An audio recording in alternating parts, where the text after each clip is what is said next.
Bienvenue à toutes et à tous sur SICA TV et dans le journal de l'économie, voici le sommaire de ce numéro. Le Fonds monétaire international salue les résultats obtenus par le Togo dans le cadre de la facilité élargie de crédit. Il débloque une nouvelle tranche de 34,6 millions de dollars. Rapport Doing Business 2020. Beaucoup de pays africains se sont illustrés par leurs belles performances, tandis que d'autres ont fait piètre figure. Des opérateurs économiques s'offrent un circuit touristique dans la commune d'Atiémé au Bénin. Ce fut l'occasion pour eux d'échanger leurs expériences. Le Fonds monétaire international a donc débloqué une nouvelle tranche de 34,6 millions de dollars au profit du Togo. Le FMI a fait ce geste pour avoir trouvé globalement satisfaisant les résultats obtenus par ce pays dans le cadre du programme triennal soutenu par la facilité élargie de crédit. 34,6 millions de dollars, c'est la somme que le Fonds monétaire international met à la disposition du Togo. Il s'agit d'une nouvelle tranche de décaissement qui vient encourager les résultats globalement satisfaisants obtenus par le Togo dans le cadre du programme triennal soutenu par une facilité élargie de crédit. Ce décaissement porte à environ 207,8 millions de dollars le montant total des financements consentis au titre d'un accord de 242,4 millions de dollars conclu avec le Togo, alors surendetté. Le programme visait à réduire sensiblement le déficit budgétaire global du pays afin d'assurer la dette à long terme et la viabilité extérieure, à recentrer les politiques sur la croissance inclusive par des dépenses sociales ciblées et des dépenses d'infrastructures financées de manière durable et à remédier aux faiblesses financières des deux banques publiques. Selon le Fonds monétaire international, la reprise économique semble s'installer, les réformes structurelles progressent et l'assainissement budgétaire se poursuit. Le Togo respecte les critères de déficit de l'UEMOA depuis 2017. Le déficit budgétaire global étant estimé à 2,9% du produit intérieur brut en 2019 et 1,9% du produit intérieur brut en 2020, alors que la dette a diminué et devrait tomber en dessous de 70% du produit intérieur brut à partir de 2020. Cependant, il existe, selon le Fonds monétaire international, des risques à la baisse liés à l'environnement économique mondial, aux conditions de sécurité régionale et à l'impact potentiel des élections présidentielles sur l'activité économique. Dans ce contexte, l'économie togolaise promise à une croissance réévaluée à 5,3% en 2019 pourrait progresser moins vite à moyen terme et tomber autour de 5%.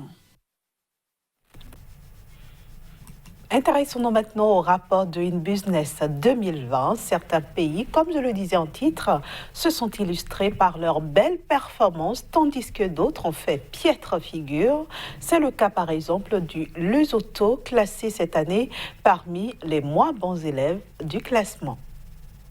Avec un bond de 40 places, le Togo arrive cette année en tête des réformateurs de l'Afrique dans le classement Doing Business. Au total, 21 économies sur les 54 classées en Afrique ont réalisé des progressions, soit un taux de 39%. Le Togo, 97e au classement mondial, est suivi par le Sénégal, 123e, qui glane ainsi quelques 18 places devant le Nigeria, plus 15, et le Zimbabwe, plus 15. La Côte d'Ivoire, première économie de l'UEMOA, ferme le top 5 avec 12 places gagnées contre 11 pour le Niger et l'Ouganda. L'île Maurice, leader africain incontesté, s'offre 7 points cette année et conforte sa position. Il en est de même pour le Maroc, plus 7, meilleur pays réformateur en Afrique du Nord, talonné par l'Égypte, plus 6, et le Kenya, plus 5. Le Bénin et les Comores se signalent également parmi les bons élèves, avec des progressions de 4 points chacun, juste devant la Namibie, plus 3, la Tanzanie, plus 3, la Tunisie, plus 2, la Zambie, plus 2, le Malawi, plus 2 et le Burundi, plus 2. La Guinée-Bissau et la RDC avancent également, mais d'un seul pas. Par ailleurs, 12 pays issus de toutes les régions d'Afrique maintiennent leur position. Il s'agit du Burkina Faso, 151e sur 190, de l'Algérie, 157e, de l'Éthiopie, 159e, de Madagascar, 161e, de la Sierra Leone, 163e, du Gabon, 169e, de Sao Tomé et Principe, 170e, du Congo, 180e, du Soudan du Sud, 185e, de la Libye, 186e, de l'Érythrée, 189e, et de la Somalie, 190e. Pour sa part, le Lesotho réalise la pire récolte cette année avec 16 points perdus. Il est suivi dans ce sens par Djibouti, moins 13, le Soudan, moins 9, le Rwanda, moins 9, la Gambie, moins 6 et le Cap-Vert, moins 6. Les Seychelles, le Ghana, le Swaziland, la Mauritanie, la Guinée et l'Angola perdent chacun 4 points, pendant que le Mali et le Mozambique en perdent 3. Le Botswana, le Cameroun, le Libéria, la Guinée équatoriale, le Tchad et la Centrafrique régressent d'une place et font mieux que l'Afrique du Sud, la première économie minière du continent, qui chute de 2 places. Direction maintenant le Bénin où le Creuset dénommé Forum Opportunités et Partenaires a organisé le week-end dernier un circuit touristique dans la commune d'Atiémé. L'événement a réuni des opérateurs économiques autour du conseil communal et des associations de développement de la localité. La première édition du projet Circuit touristique a permis aux participants non seulement de découvrir Atiémé, mais aussi d'échanger sur les opportunités d'affaires qu'ils pourraient saisir. Entre autres thématiques abordées pour la circonstance, la crypto-monnaie. La crypto-monnaie, c'est une monnaie virtuelle qui est basée sur Internet. Et si nous en parlons, notamment en Afrique, c'est parce que ça arrange mieux les Africains que l'ancienne monnaie. En réalité, l'ancienne monnaie, c'est la monnaie de l'esclavage. Avec la crypto-monnaie, c'est la même valeur partout. Quand on prend, exemple, TBC, Stone, l'unité en Afrique, partout ailleurs dans le monde, c'est la même valeur. Donc si un TBC coûte 10 000 $ en Afrique, le même TBC coûte 10 000 $ en Asie, en Europe, en Amérique, en Océanie. Ça veut dire quoi? Avec la crypto-monnaie, nous sommes capables aujourd'hui de renverser la France-Afrique et de renverser la mafia-Afrique. Pour les participants, cette première édition du projet Circuit touristique a comblé les attentes. De pareilles initiatives, il faudrait que ça se répète pour qu'ensemble, on puisse échanger les expériences. Je n'ai pas regretté d'avoir choisi d'arriver à Atiémé. Et pour la prochaine édition, je le réédite, je le dis encore une fois, je souhaiterais être parmi les invités. Je vais tout faire pour y être avec beaucoup d'autres amis. Présent aux côtés des organisateurs, le conseil communal d'Atiémé s'est dit honoré d'avoir pu abriter cet événement. Vous êtes des partenaires, et qui parle de partenaires, parle d'opportunités d'affaires. Vous êtes arrivés, je crois que vous avez visité la ville, vous avez gardé une image bienveillante pour la ville, et vous allez revenir, soit vous-même, soit avec d'autres partenaires, pour construire avec nous la ville d'Atiémé. Le conseil communal donne rendez-vous aux participants entre janvier et mars 2020 pour un séjour plus riche sur terre ferme, loin donc des désagréments liés à la saison des pluies. Et c'est la fin de cette première partie de votre journal de l'économie. On se retrouve dans un court instant avec Kazmi Kvidjo pour la suite.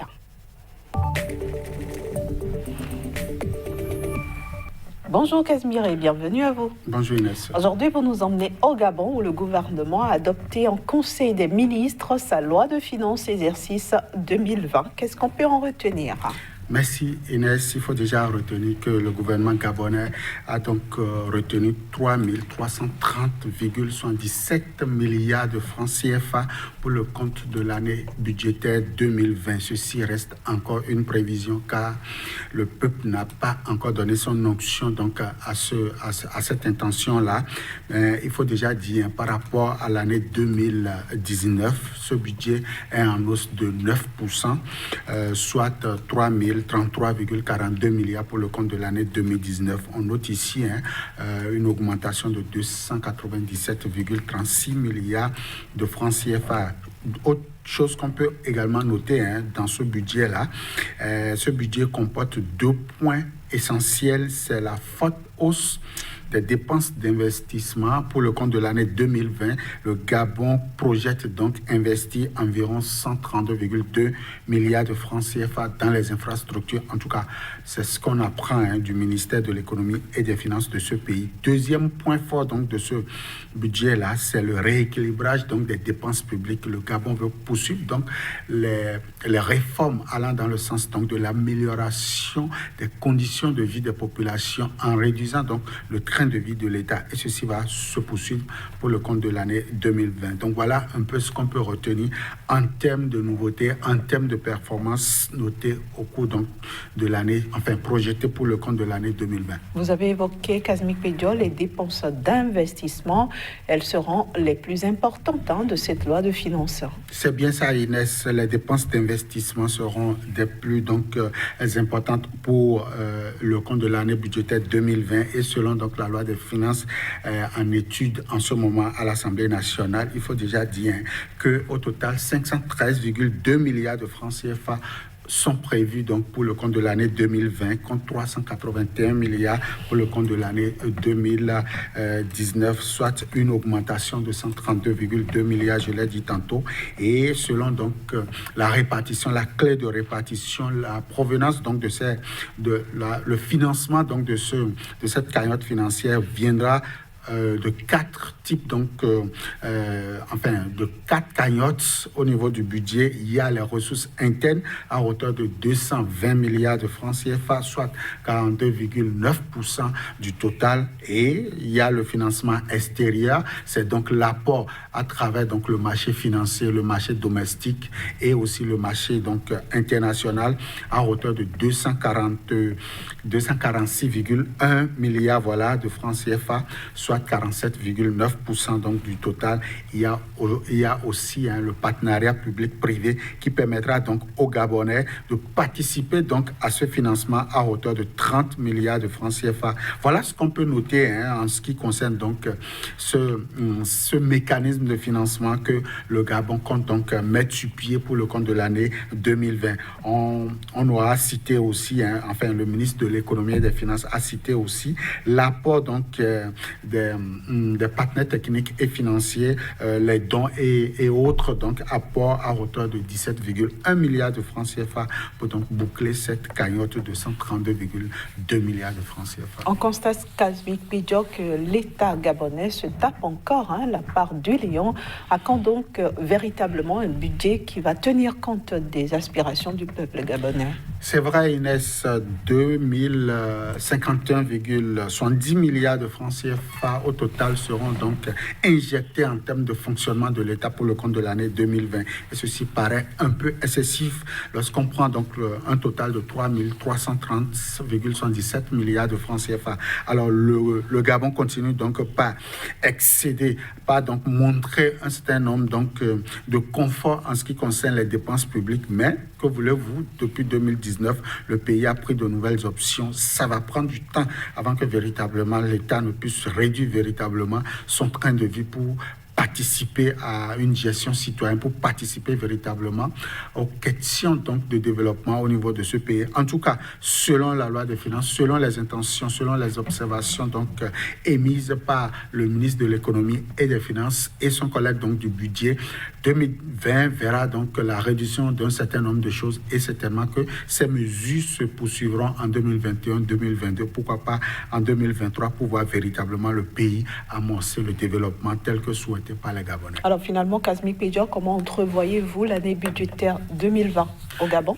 Le Gabon va participer à un élan de solidarité sous-régionale, étant donc la deuxième économie au niveau de la région. Le Gabon va poursuivre, comme je l'ai dit, les réformes, mais aussi le Gabon mise sur la relance du secteur agricole qui a commencé par prendre. Les fruits sont là aujourd'hui. Le Gabon peut donc compter sur sa propre richesse interne pour pouvoir nourrir les Gabonais. Le Gabon, c'est aussi le pétrole, c'est le bois, et beaucoup d'autres sous-secteurs viendront donc accompagner l'économie de ce pays. En tout cas, nous allons rester un peu observateurs tout au long donc, de cette année pour voir si véritablement ces différents points pourront donc donner les embellis à l'économie de ce pays-là. Merci beaucoup, Kazmi Pédior. Merci et bonne journée à vous. À vous de même. Voilà, chers amis téléspectateurs, c'est la fin de ce numéro. Merci de l'avoir suivi. Retrouvez toute l'équipe vendredi à la même heure.